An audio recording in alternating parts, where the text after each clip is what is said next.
క్రీస్తునందు ప్రియమైన సహోదరి సహోదరులకు యేసుక్రీస్తు నామములో శుభములు. దేవుని యొక్క నూతనమైన కృప మీకు కలుగునుగాక.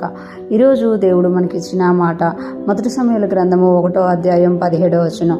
అంతటా ఏలి, నీవు క్షేమముగా వెళ్ళుము, ఇశ్రాయేలు దేవునితో నీవు చేసుకున్న మనవిని ఆయన దయచేయునుగాక అని ఆమెతో చెప్పగా, ఈ మాటలు మనం మొదటి సమూయేలు గ్రంథంలో చూస్తున్నాము. ఇక్కడ చూస్తే అంతటా ఏలి, నీవు క్షేమముగా వెళ్ళుము. అంతటా ఏలి అంటే ఏలి గారు ఆ దినాలలో దేవుని మందిరానికి యాజకులుగా ఉన్నట్టుగా మనము చూడగలం అన్నమాట.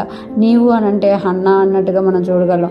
ఎల్కానా, హన్నా, పెనిన్నా ప్రతి సంవత్సరం కూడా ఏటా పండగ ఆచరించడానికి వచ్చినప్పుడు వాళ్ళు విందు చేస్తుండేవారు. కానీ మనకందరికీ తెలుసు, పెనిన్నా పిల్లలు ఉన్నారు, హన్నాకు పిల్లలు లేకపోయేసరికి పెనిన్నా హన్నాని వేదనకు గురి చేస్తున్నట్టుగా మనము చూడగలం అనమాట. ఎప్పుడైతే ఆ వేదనకు గురవుతున్నారో ఎల్కానా తన భార్యను ఆదరించినప్పటికీ కూడా అన్న ఆదరణ పొందలేక దేవుని సన్నిధికి వెళ్ళి మొరపెట్టుకున్నట్టుగా మనము మొదటి సమూయేలు గ్రంథంలో చూడగలుగుతాం. ఎప్పుడైతే ఆమె ప్రార్థన చేస్తున్నారో ఆమె ఎంత దుఃఖంలో ఉన్నారు అనంటే బయటికి ఏడుపు రావట్లేదు, కానీ ఆమె పెదవులు మాత్రమే కదులుతున్నట్టుగా మనం చూడగలం. ఏలి ఎప్పుడైతే ఆ యొక్క దేవుని సన్నిధిలో ఆమె చేస్తున్న ప్రార్థనను చూసి ఆమెకు వాళ్ళ మత్తురాలయ్యిందా ఏటా అంతగా అంటే బయటికి స్వరం వస్తలేదు కానీ పెదవులు కదులుతున్నాయి అని ఆమెని అడిగినప్పుడు అన్న అక్కడ చెప్పుకుంటుంది కదా, నేను మత్తురాలను కాదు, మనోవేదనను బట్టి నా ఆత్మను దేవుని ఎదుట కుమ్మరించుకుంటున్నాను అని చెప్పినట్టుగా మనం చూడగలం.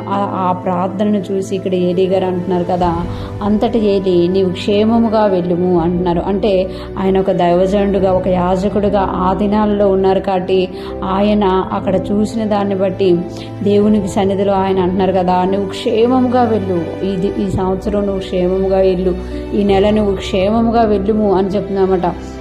ఇశ్రాయేలు దేవునితో నీవు చేసుకున్న మనవిని ఆయన దయచేయునుగాక అని ఆమెతో చెప్పగా, ఇశ్రాయేలు దేవునితో నువ్వు ఏదైతే మనవి చేసుకున్నావో, ఏదైతే నీ ఆత్మను కుమ్మరించుకున్నావో, ఏదైతే నీ దుఃఖాన్ని దేవుని ఎదుట కుమ్మరించుకున్నావో ఆ మనవిని ఆయన దయచేయునుగాక అని ఆమెతో చెప్పగా, అంటే ఏదైతే నువ్వు ప్రార్థించావో, ఏదైతే నువ్వు దేవుని సన్నిధిలో అడిగావో, ఏదైతే దేవుని యొద్ద నువ్వు మొర్రపెట్టుకున్నావో ఆ ప్రార్థనలన్నీ కూడా దేవుని ఎదుట ఉన్నాయన్నమాట.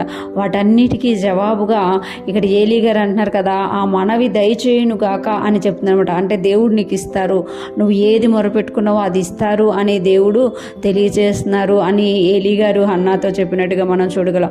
ఆవిడ అలాగే క్షేమముగా ఇంటికి వెళ్ళి ఆ మరుసటి ఏట కుమారుని కనినట్టుగా మనము చూడగలం అన్నమాట. ఈరోజు ఫ్రెష్ మన్నా వింటున్న ప్రతి ఒక్కరూ జ్ఞాపకం చేసుకోవాలి, మనము కూడా దేవుని సన్నిధిలో పెట్టే మొర, దేవుని సన్నిధిలో మన రోదన, దేవుని సన్నిధిలో మనం ఎప్పుడైతే ఆత్మను కుమ్మరించుకొని మనో దుఃఖంతో దేవుని సన్నిధికి వెళ్ళి ప్రార్థించుకున్న ప్రార్థనలు అన్నీ కూడా దేవుని ఎదుట ఉన్నాయి. అటన్నిటికీ కూడా దేవుడు జవాబిచ్చే దేవుడుగా ఉన్నారు. ఈరోజు ఫ్రెష్ మన్నా వింటున్న ప్రతి ఒక్కరూ కూడా క్షేమముగా ఉందుముగాక. దేవుని సన్నిధిలో మీరు పెట్టిన ప్రతి మనవికి కూడా ఆయన జవాబు దయచేయునుగాక. ఆమేన్.